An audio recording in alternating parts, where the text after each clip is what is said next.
এত ছোট দেশে বিশ্বের কোথাও এত বিপুল জনসংখ্যা নেই।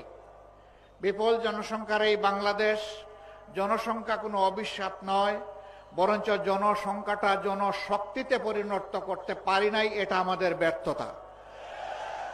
এই 18 কোটি মানুষের হাতকে যদি কর্মীর হাতে আমরা পরিণত করতে পারতাম, প্রাপ্তবয়স্ক সকলের হাতে যদি আমরা কাজ তুলে দিতে পারতাম, এই দেশটার চেহারা বদলে যেত। এ দেশেরই মানুষ বিশ্বের বিভিন্ন জায়গায় গিয়ে সেই দেশের চেহারা বদলিয়ে দিচ্ছে, কিন্তু আফসোস নিজেদের দেশের চেহারাটা আমরা বদলাতে এখনো পারিনি। আজকে আমি আল্লাহ তাআলার বিশেষ শুকরিয়া আদায় করছি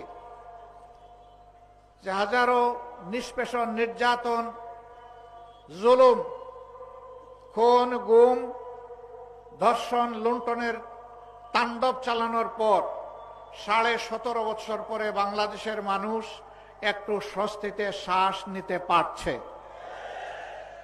15.5 বছর টানা ফ্যাসিবাদী সরকারের বিরুদ্ধে দেশের সকল বিরোধী দল দফায় দফায় আন্দোলন করেছে।